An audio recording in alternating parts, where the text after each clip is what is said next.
Sadly, the American dream is dead. We don't have victories anymore. We used to have victories, but we don't have them. When was the last time anybody saw us beating, let's say, China in a trade deal? They kill us. I beat China all the time. All the time.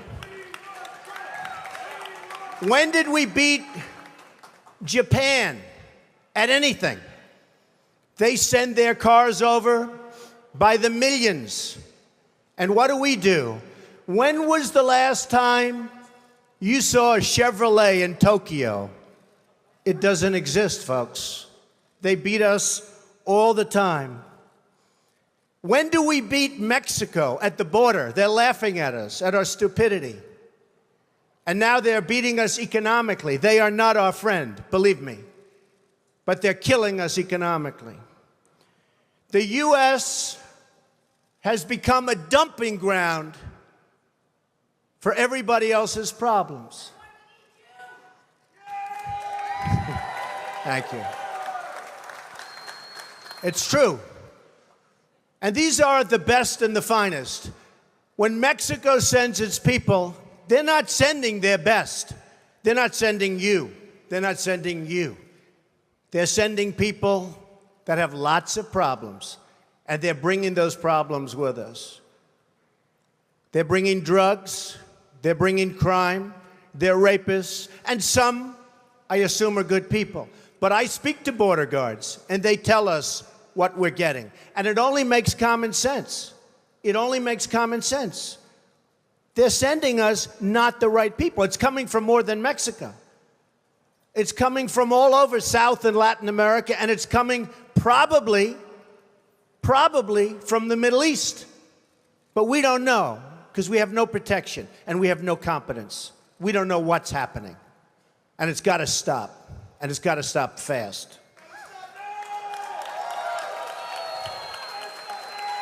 Islamic terrorism is eating up large portions of the Middle East. They become rich because they took the oil that when we left Iraq, I said we should have taken. So now ISIS has the oil. And what they don't have, Iran has. We spent $2 trillion in Iraq. $2 trillion. We lost thousands of lives, thousands in Iraq. We have wounded soldiers who I love. I love. They're great. All over the place. Thousands and thousands of wounded soldiers. And we have nothing. Our enemies are getting stronger and stronger by the day, and we as a country are getting weaker. Even our nuclear arsenal doesn't work. It came out recently. They have equipment that's 30 years old. They don't even know if it worked. And I thought it was horrible when it was broadcast on television, because boy, does that send signals to Putin and all of the other people that look at us and they say, that is a group of people, and that is a nation that truly has no clue. They don't know what they're doing. Politicians are all talk, no action. Nothing's going to get done. They will not bring us, believe me, to the promised land. They will not. I've watched the politicians. I've dealt with them all my life. If you can't make a good deal with a politician, then there's something wrong with you. You're certainly not very good. And that's what we have representing us. They will never make America great again. They don't even have a chance. They're controlled fully. They're controlled fully by the lobbyists, by the donors, and by the special interests, fully. Our country needs a truly great leader, and we need a truly great leader now. We need a leader that can bring back our jobs, can bring back our manufacturing, can bring back our military, can take care of our vets. Our vets have been abandoned. You know, all of my life I've heard that a truly successful person, a really, really successful person, and even modestly successful, cannot run for public office. Just can't happen. And yet that's the kind of mindset that you need to make this country great again. So, ladies and gentlemen, I am officially running for President of the United States, and we are going to make our country great again.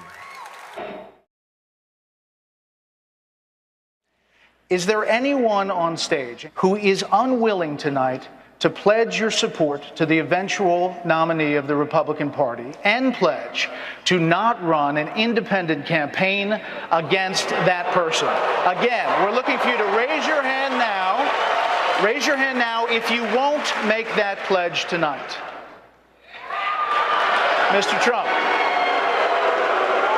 So, Mr. Trump, to be clear, you're standing on a Republican primary debate. I fully understand. I have to respect the person that, if it's not me, the person that wins. I can totally make that pledge. If I'm the nominee, I will pledge I will not run as an independent. But, and I am discussing it with everybody, but I'm, talking about a lot of leverage. We want to win, and we will win. But I want to win as the Republican. I want to run as the Republican nominee. This is what's wrong. He buys and sells politicians of all stripes. He's already, hey, look, he's already hedging his bet on the Clintons, okay? So if he doesn't run as a Republican, maybe he supports Clinton or maybe runs as an independent. Okay. But I'd say that he's already hedging his bets because he's used to buying politicians. Well, I've given him plenty of money. Just to be clear, you can't make it. We're going to move on. You say that the Mexican government is sending criminals, rapists, drug dealers across the border. Governor Bush has called those remarks, quote, extraordinarily ugly. I'd like you're right next to him, talk to him directly and say how you respond to that. And you have repeatedly said that you have evidence that the Mexican government is doing this, but that you have evidence you have refused or declined to share. Why not use this first Republican presidential debate to share your proof with the American people? So, if it weren't for me, you wouldn't even be talking about illegal immigration, Chris. You wouldn't even be talking about it. This was not a subject that was on anybody's mind until I brought it up at my announcement, and I said Mexico is sending. Except the reporters, because they're a very dishonest lot, generally speaking, in the world of politics, they didn't cover my statement the way I said it. The fact is, since then, many killings, murders, crime, drugs pouring across the border, our money going out and the drugs coming in. And I said, we need to build a wall, and it has to be built quickly. And I don't mind having a big, beautiful door in that wall so that people can come into this country legally. But we need, Jeb, to build a wall. We need to keep illegals out. Mr. Trump, I'll give you 30 seconds. I'll give you 30 seconds to answer my question, which was, what evidence do you have, specific evidence, that the Mexican government is sending criminals across the border? 30 seconds. Border Patrol, I was at the border last week. Border Patrol, people that I deal with, that I talk to, they say this is what's happening because our leaders are stupid, our politicians are stupid, and the Mexican government is much smarter, much sharper, much more cunning, and they send the bad ones over because they don't want to pay for them, they don't want to take care of them. Why should they when the stupid leaders of the United States will do it for them? And that's what's happening, whether you like it or not. You've also donated to several Democratic candidates, Hillary Clinton included, Nancy Pelosi. You explained away those donations, saying you did that to get business-related favors. And you said recently, quote, "When you give, they do whatever the hell you want them to do." You better believe it. So what specifically did they do?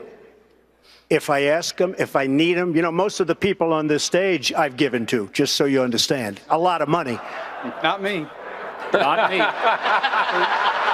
But you're welcome to give me a check, Donald, if you'd like. Many of them. Actually, to be clear, That's he right. supported Not- Charlie Crist. Not Mike. Gave Charlie But Crist. I have... Donald, if you end your campaign, I hope you will give to me. Good. Okay. Sounds good. Sounds good to me, Governor. I will tell you that our system is broken. I give to many people. Before 2 months ago, I was a businessman. I give to everybody. When they call, I give. And you know what? When I need something from them, 2 years later, 3 years later, I call them. They are there for me. So what'd and you that's get? a broken system. So what'd you get from Hillary Clinton and Nancy Pelosi? Well, I'll tell you what. With Hillary Clinton, I said, be at my wedding, and she came to my wedding. You know why? She had no choice because I gave. I don't need anybody's money. It's nice. I don't need anybody's money. I'm using my own money. I'm not using the lobbyists. I'm not using donors. I don't care. I'm really rich. I'll show you that in a second. And by the way, I'm not even saying that in a bragging. That's the kind of mindset, that's the kind of thinking you need for this country. I will be the greatest jobs president that God ever created. I tell you that. I would build a great wall, and nobody builds walls better than me, believe me. And I'll build them very inexpensively. I will build a great, great wall on our southern border, and I will have Mexico pay for that wall. Mark my words. So the Mexican government is not happy with me, to put it mildly. And again, I respect Mexico, but their leaders are too smart for our leaders, because we have stupid leaders, okay?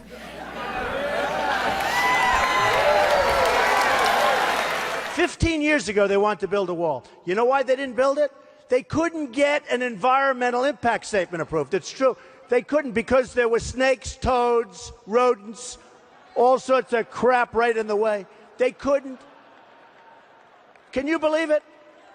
Let's say the wall costs $4 billion. You know, they say $10 billion. That means $4 billion, if you know what you're doing. And the $4 billion will be much bigger, much better, much stronger than the $10 billion. Believe me. Oh, do I know how to build? Greatest. One of the greats. So let's say it costs $4 or $5 billion. Our trade deficit with Mexico is $53 billion. So $4 or $5 billion is peanuts. It's peanuts. Mexico is going to pay, and they'll be happy. They'll be happy. Now, look, I met the Border Patrol people. The reason I met them is they called me and they said, we'd love to meet you. And I went to Laredo, Texas, and it was incredible. They're told to stand back. They're told don't touch anybody. They're told let people come in. They don't want that.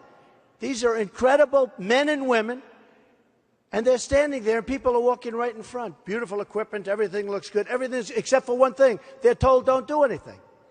And when they do something, they say, let them go. They can go wherever they want. That's the end. You never see them again. We either have a country or we don't. In Los Angeles, 50% of the people wanting to get licensed right now are illegals. In California, they have a town council where everybody's suing everybody because they have a group of illegals that want to take over the town council. They want to run the town. They're illegals. We have to stop illegal immigration. We have to do it. We have to do it.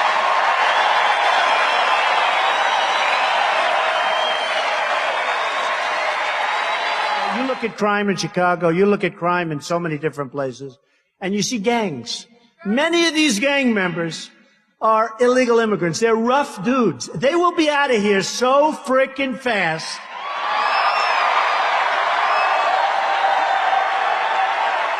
Ted Cruz, they asked Ted Cruz, who, by the way, is very, very weak on illegal immigration. So is Rubio, very weak on illegal immigration. And Bush is so weak that he calls it an act of love. Immigration is an act of love. They come for love. I said, excuse me? Excuse me? You look at the crime, you look at the problems, you look at what's happening even to the economy. If you cross the United States border illegally, you get a job, you get a driver's license, you know that's true. You get food stamps, you get a place to live, you get health care, housing, child benefits, and in many cases, education. You wonder why our country's going to hell. So when these other candidates, let's say Hillary, oh, yeah, Hillary. No. And by the way, the last person she wants to run against is me. Remember 3 weeks ago? Donald Trump is sexist. Oh, did she suffer after that? I brought her husband into the equation, right?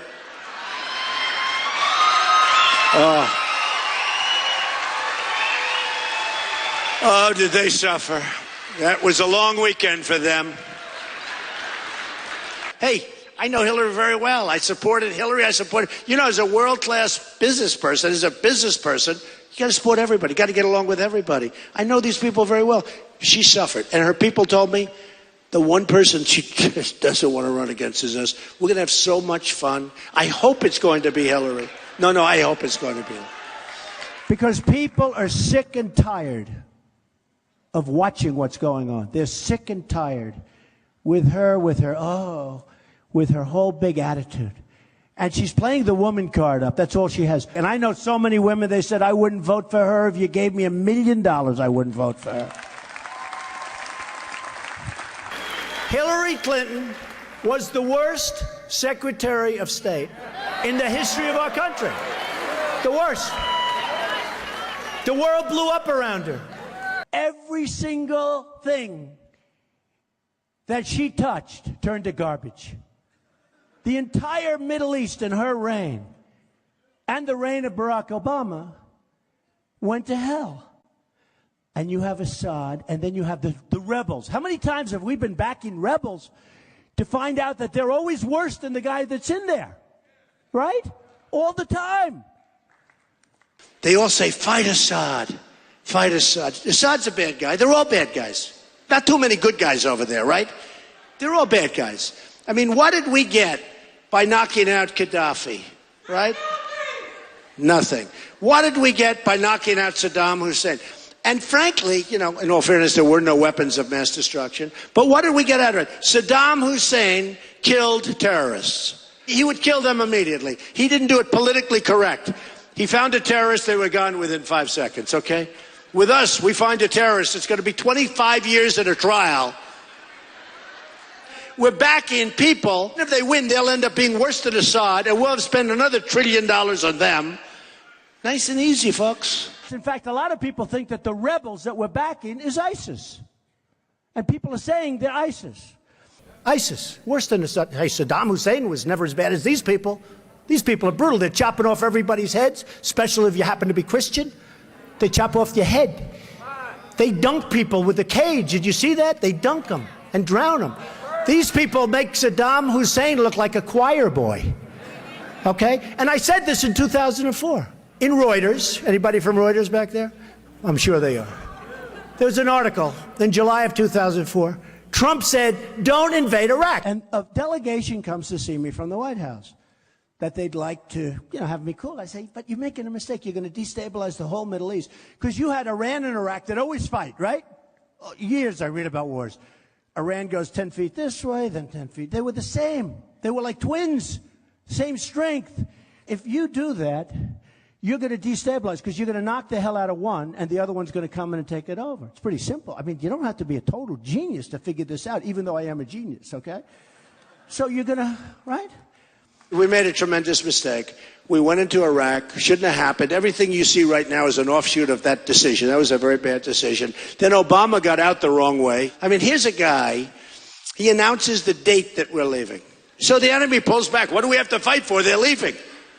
We leave 18 months later and they go and look at the mess. I've been saying this for 2-3 years. Don't leave, keep the oil. Because if you don't get it, Iran will get it or somebody else is going to get it. So here's who has it. Iran is taking it and ISIS has it. And ISIS now is building a hotel in Iraq. They're competing with me. You believe it? And I said, keep it. And great criticism. Trump said, keep the oil. Well, that's a sovereign country. Isn't that a horrible thing to say? These are stupid people we have leading us. So, ISIS, believe me, I would take them out so fast it would be. Have to do it. Have to do it. Somebody criticized me the other day because they asked me what I'd do, and I said, I'm going to bomb the shit out of them. It's true. I don't care. I don't care. They've got to be stopped. But now we have television people. They always go on television, or generals. We have a certain general on television about 2 months ago. And the announcer asks, how do you think we could do about ISIS? Can we win? I don't know. They're very tough. They're very tough.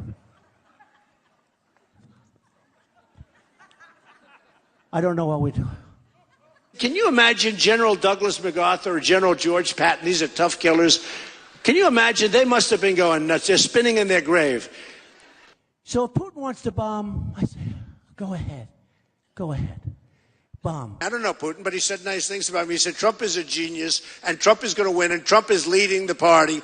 All right, said nice things. Look, you know, I always like a compliment. We all like compliments. Not going to influence me. Believe me, I'm going to do what's right. But he said these things. So the other people said, we want you to disavow what Putin said. First of all, I say this. Guy calls you a genius, you're not going to disavow. Do we agree? Only a stupid person would disavow, not a genius. No genius would disavow being called a genius. But more importantly, if you look at it, wouldn't it be nice if we actually got along with Russia and other countries? Wouldn't it be nice?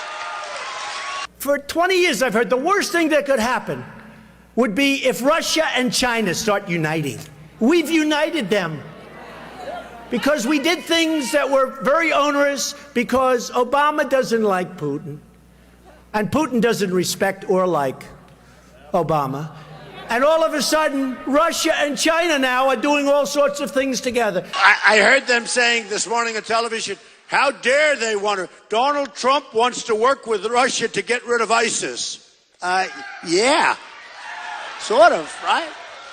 You know, the cost of missiles at $1 million a pop. It would be nice to work with somebody else, let them drop some of their missiles. But they were talking about working with Russia like we have to do it ourselves. Why do we have to do everything ourselves? We're like the policemen of the world. I'm in the real estate business, as many of you have heard. And all the time I get listings. A base is for sale, a naval base, a army base, a marine. They're always, I said, how many bases are there?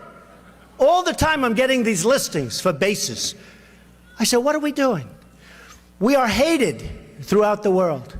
What the hell are we doing? We have to rebuild our country. Our bridges are falling down.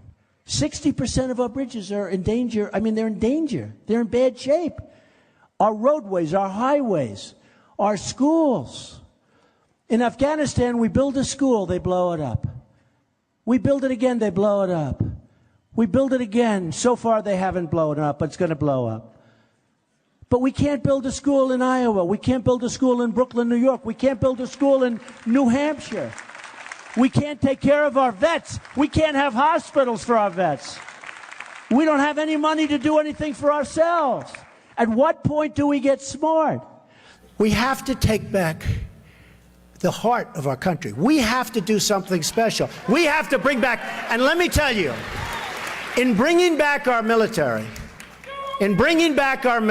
we have to do something else. We have to take care of our veterans, because our veterans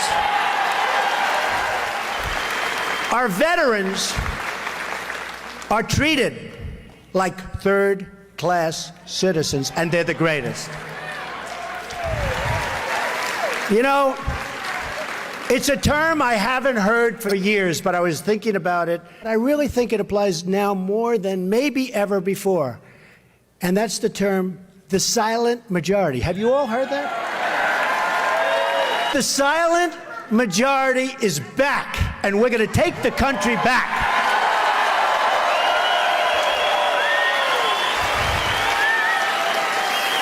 And we are going to make America great again. Thank you. Thank you. Thank you.